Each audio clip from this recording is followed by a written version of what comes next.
तो गाइस मैं हूं अंकित और आप देख रहे हैं रेसलिंग फैंस नेटवर्क। शुरू करते हैं गाइस अपनी बातों को हम लोग सबसे पहले अमेरिकन नाइटमेयर कोडी रोड से। तो भाई कोडी रोड्स पे केविन ओवंस ने सैटरडे नाइट्स मेन इवेंट के बाद अटैक किया, उन पे एक पैकेज पाइल ड्राइवर हिट किया, जिसके बाद कोडी रोड्स को स्ट्रेचर से ले जाया गया एंड हॉस्पिटलाइज किया गया। क्या कोडी रोड्स इंजर्ड हैं स्टोरी के हिसाब से? तो इसका आंसर है यस, लेकिन क्या वो टाइम ऑफ लेंगे? इसका आंसर है शायद नो। मैं आपको बता देता हूँ डब्ल्यूडब्ल्यू की तरफ से भाई ये वाला ट्वीट निकल के सामने आया। डब्ल्यूडब्ल्यू वाले कहते हैं breaking earlier today it was confirmed that Cody Rhodes suffered cervical swelling and was kept overnight at a local hospital for observation. While X-rays went negative for a fracture, Rhodes has been officially diagnosed with axial compression of the cervical spine as well as a cervical strain with spasm. अब देखो मुझे इतना medical terms मालूम नहीं है भाई, मालूम होते तो मैं कहीं और होता। इतने मुझे नहीं मालूम, लेकिन मुझे इतना मालूम है कि कोडी रोड्स को फ्रैक्चर नहीं हुआ, ना ही इनके स्पाइन में कोई फ्रैक्चर है या फिर कहीं और भी। यानी कि पाइल ड्राइवर हिट हुआ, ठीक है ब्रूटल था, हॉस्पिटलाइज होना पड़ा, लेकिन फ्रैक्चर नहीं है, तो एक अच्छी चीज है। डब्ल्यूडब्ल्यू यूजुअली इंजरीज अनाउंस करती है ना, तो लिखती है कि वो इंडेफिनिट टाइम के लिए आउट होगा सुपरस्टार या फिर ऐसा ऐसा करके, लेकिन यहाँ पे डब्ल्यूडब्ल्यू ने कोई भी इन्फॉर्मेशन दी नहीं है। इवन वेबसाइट पे भी नहीं बताया गया कि कोडी रोड्स कितने टाइम के लिए बाहर होने वाले हैं। तो मुझे लगता है कि बाहर नहीं होंगे एंड जानबूझ के शायद इनको मेंशन किया है डब्ल्यूडब्ल्यू ने कि फ्रैक्चर नहीं है कुछ भी, तो ताकि ये वापस आ सके जल्दी। अब इंजर्ड है डेफिनेटली है, लेकिन शायद इस लेवल की इंजरी नहीं है जिस कारण इनको ऑफ लेना पड़े। फिलहाल भाई केविन ओवंस के ब्रूटल अटैक के बाद यह है कुछ कोडी रोड्स के हालात। हालांकि डब्ल्यूडब्ल्यू चाहे तो स्टिल 1-2 हफ्ते कोडी को वापस रख सकती है अंदर, मतलब छुट्टी दे सकती है, लेकिन अब इनके ऊपर डिपेंड करता है, क्योंकि कोडी एडवर्टाइज ने भाई मंडे नाइट रॉ के एपिसोड के नेटफ्लिक्स वाले के लिए, तो वहाँ पे वैसे भी इनको आना ही है, तो उससे पहले लीव दे दो, थोड़ा आराम कर लेंगे भाई, साल भर काफ़ी काम भी किया है। बाकी कोडी रोड्स वापस आएंगे तो केविन के पीछे कैसे जाएंगे? कहते हैं ना कि भूखा शेर और भी ज़्यादा खतरनाक होता है। भूखा शेर तो नहीं बोलूँगा मैं कोडी को, लेकिन उससे कम भी नहीं है, because Saturday Night's Main Event में ही कोडी ने लिमिट्स क्रॉस कर दी थी, स्टील चेयर वगैरह सबका यूज़ कर लिया था केविन को हराने में। तो ऐसे में देखना है भाई इस ब्रूटल अटैक के बाद जब कोडी वापस आएंगे तो क्या लिमिट्स की लिहाज रखेंगे, मुझे नहीं लगता है, देखना पड़ेगा आगे क्या होता है। खैर कैसे आगे बढ़ते हैं हम लोग बात करते हैं अगेन कोडी रोड्स के बारे में, and this one is a big story भाई। मुझे मालूम है कि रोमन रेंस के फैंस, फाइनल बॉस रॉक के फैंस रेसलमेनिया से वेट कर रहे हैं कि कब कोडी रोड्स को बूज मिलेगी, कब फैंस कोडी रोड्स पर टर्न करेंगे। आई थिंक टाइम आ चुका है। कोडी रोड्स ने सैटरडे नाइट्स मेन इवेंट में केविन ओवंस को हराया, जहाँ पे काफ़ी सारे फैंस, सब तो नहीं लेकिन काफ़ी सारे फैंस चाह रहे थे कि केविन ओवंस जीते, वो टाइटल जीते, ताकि उन्हें वापस से वो चैंपियनशिप मिले, जो कि शायद वो डिजर्व करते अपने पास रखना। अब ऐसे में भाई कोडी रोड्स पे जब अटैक किया केविन ओवंस ने ऑफ एयर के बाद, जब कोडी को स्ट्रेचर से ले जाया गया, तब एक वीडियो निकल के सामने आई फैंस के रिएक्शन की, एंड फैंस भाई यहाँ पे कोडी रोड्स को देख के यू डिजर्व इट के चैंट्स लगा रहे हैं। मैं आपको वीडियो क्लिप दिखा देता हूँ, पहले आप सबसे पहले वीडियो क्लिप देखो।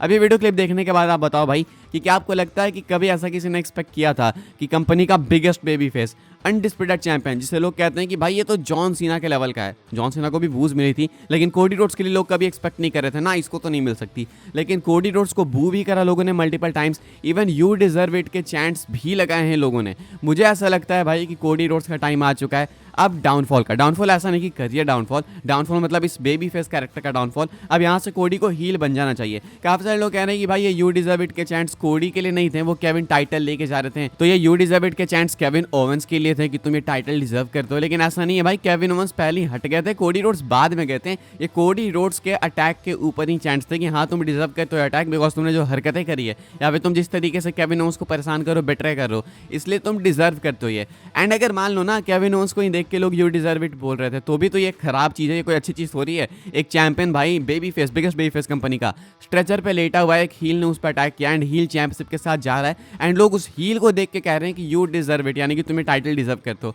दोनों तरीके से कोडी के लिए सही नहीं है, यानी कि फैंस ने भाई कोडी पे एक कंप्लीट टर्न कर लिया। मेरे अकॉर्डिंग अब यहाँ से कोडी रोड्स जल्दी आपको हील बनते हुए दिखेंगे। मतलब किसी ने एक्सपेक्ट नहीं किया था भाई कि कोडी रोड्स इतने जल्दी हील बनेंगे, इसकी बातचीत होगी, लेकिन अब लगता है जब फैंस ऑलरेडी टर्न करने लगे तो मुझे नहीं लगता भाई कि कोडी रोड्स यहाँ से रिकवर कर पाएंगे, बिकॉज अब धीरे धीरे भाई लोगों का मूड और भी ज़्यादा खराब होने वाला। जब तक कोडी चैंपियन रहेंगे लोगों का मूड सही नहीं होगा, तो ऐसे में कोडी को टाइटल ड्रॉप करनी चाहिए अगर उनको कैरेक्टर चेंज करना है तो। एंड केविन ओवंस वैसे भी डिजर्व करते हैं भाई, कोडी का कैरेक्टर चेंज हो ना हो वो बात की बात है। लेकिन फिलहाल भाई अपनी मेन स्टोरी तो यही है कि कोडी रोड्स पे डब्ल्यूडब्ल्यूई फैंस टर्न कर चुके हैं एंड उन पे जो अटैक हुआ है केविन ओवेंस का, कहते हैं कि तुम डिजर्व करते हो इस अटैक को। आगे बढ़ते हैं गाइस, बात करते हैं अगली स्टोरी के बारे में जो कि गुंथर को लेके। तो भाई गुंथर के लिए काफी सारी प्रेजेस है डब्ल्यूडब्ल्यूई के अंदर बैक स्टेज। क्यों भाई? तो Gunther and diamond priest and Finn Balor के मैच में एक मोमेंट आता है जहाँ पे डायमंड प्रिस्ट को गुंथर स्टील स्टेप्स पे पावर बॉम्ब लगाने जाते हैं, लेकिन वहां पे डायमंड प्रिस्ट का जो पैर है ना वो अटक जाता है स्टील स्टेप्स में, हल्के से कुछ सेकंड्स के लिए अटकता है, लेकिन इसको बहुत अच्छे से संभाला गुंथर ने। इसी के ऊपर अपडेट निकल के सामने आई है कोरी ब्रेनन की, जो कि फाइटफुल के उनका कहना है Gunther received backstage praise for saving diamond priest from injury during this spot. Priest leg would get caught on the steel steps and Gunther managed to control the situation to avoid harm.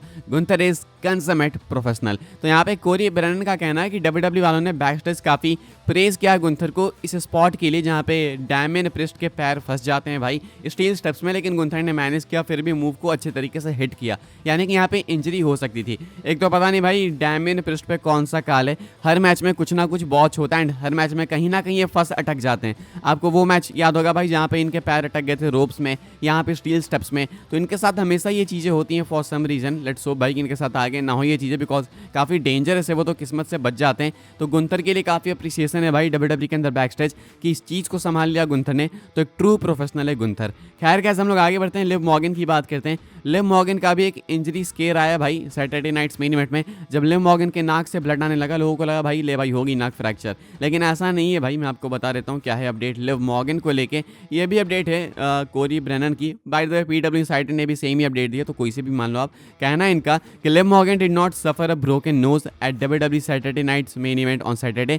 The belief immediately following the match was that a piercing in Morgan's nose was the cause of blood following a knee from IYO SKY. तो actually भाई नाक वाक नहीं टूटी है Liv Morgan की, उन्होंने अपने नाक में पियर्सिंग लगा रखी थी, जिस कारण भाई वो पियर्सिंग उनके नाक में चुभ गई एंड ईओ स्काई के अटैक के बाद ये सब कुछ हुआ। तो ये इंजरी नहीं है, मतलब छोटी सी चीज़ है भाई, ये तो डेली लाइफ में लड़कियों के साथ होता है, तो वही चीज़ है, बाकी इसमें कोई सीरियस बात नहीं है। Liv Morgan is all well and good and वो आराम से जाती हैं सैटरडे नाइट्स मेन इवेंट के बाद। बाकी भाई आगे बढ़ते हम लोग बात करते हैं अपनी आखिरी स्टोरी के बारे में, जो कि टॉप 10 शॉकिंग डब्ल्यूडब्ल्यूई मोमेंट्स को लेके। साल 2024 में बहुत सारी चीज़ें हुई हैं भाई डब्ल्यूडब्ल्यूई के अंदर एंड डेफिनेटली भाई ये डब्ल्यूडब्ल्यूई फैंस के लिए कुछ सबसे ज़्यादा बेस्ट ईयर्स में से एक रहा है। लेकिन भाई डब्ल्यूडब्ल्यूई के हिसाब से टॉप 10 मोमेंट्स कौन है साल 2024 के, मैं आपको वो बता देता हूँ। डब्ल्यूडब्ल्यूई ने भाई एक लिस्ट निकाली, आप देख सकते हो अपनी स्क्रीन के ऊपर। मैं काफ़ी डिसएग्री कर रहा हूँ भाई इस लिस्ट से, लेकिन फिर भी मैं आपको बताता हूँ। नंबर 1 पे इन्होंने रखा है कि डायमंड प्रिस्ट ने जो कैश इन किया था money in the bank briefcase WrestleMania 40 में, वो सबसे ज़्यादा शॉकिंग मोमेंट था मेरे हिसाब से। बिल्कुल नहीं भाई, ये एक्सपेक्टेड था, हम सब ने सोच के रखा था। नंबर 2 पे Liv Morgan and Dominik Mysterio का वो किस वाला सेगमेंट समरस्लैम में, जो डोमिनिक के इंटरफेरेंस के बाद होता है live Morgan and Riya replay के मैच के बाद में। इसके बाद जॉन सीना का अनाउंस करना है रिटायरमेंट, ये नंबर 3 पे इन्होंने रखा है, तो डेफिनेटली होना चाहिए यहाँ पे। नंबर 4 पे अंडरटेकर का चोक स्लैम लगाना है रॉक को रेसलमेनिया 40 में। नंबर 5 पे सीएम पंक, जिन्होंने सेव करा था रोमन रेंस को ब्रॉन्सन रीड के सुनामी से, जो कि वॉर गेम्स मैच में हुआ जस्ट। नंबर 6 पे गो टोंगा लोआ, भाई लेट्स गो टोंगा लोआ का डेब्यू बैकलेस का, ये काफ़ी शॉकिंग था एंड ये डेफिनेटली शॉकिंग था। नंबर 7 पे सीएम पंक का कॉस्ट करना ड्रू मैकिंटायर को क्लैश ऑफ द कैसल में। नंबर 8 पे बेली का रंबल मैच जीतना। नंबर 9 पे सेमी जेन का डीथ्रोन करना गुंथर को रेसलमेनिया 40 में, ये भी एक्सपेक्टेड नहीं था, तो ये भी मैं यहाँ पे रखना चाहूँगा। नंबर 10 पे फिन बैलर का बिट्रे करना डैमियन प्रिस्ट को समरस्लैम में, ये तो काफ़ी ज़्यादा एक्सपेक्टेड था। मुझे लगता है इसके अलावा भी कई चीज़ें थी भाई जो कि इस लिस्ट में आ सकती थी, लेकिन टॉप 10 शॉकिंग मोमेंट्स साल 2024 के डब्ल्यूडब्ल्यूई के अकॉर्डिंग यही कुछ थे। आपके अकॉर्डिंग भाई सबसे ज़्यादा शॉकिंग मोमेंट साल 2024 का कौन सा था, कमेंट करके बताना। फिलहाल गाइस इस वाली वीडियो के लिए यही सारी अपडेट्स थी। आई होप्स आपको इन्फॉर्मेशन मिली हो तो वीडियो को लाइक करें, शेयर करें, सब्सक्राइब करें चैनल को, ताकि आने वाले टाइम के अंदर आपको और भी सही डब्ल्यूडब्ल्यूई की news information time to time जानने को मिलते रहे। फॉलो कर सकते हैं आप लोग मुझे इंस्टाग्राम एंड ट्विटर पे, वहाँ पे भी मैं डब्ल्यूडब्ल्यूई से रिलेटेड कंटेंट पोस्ट करता हूँ। ज्वाइन कर सकते हैं व्हाट्सएप चैनल को, उसके भी लिंक डिस्क्रिप्शन में। मिलूंगा मैं आपसे अगले वीडियो में, तब तक के लिए good bye, thanks for watching.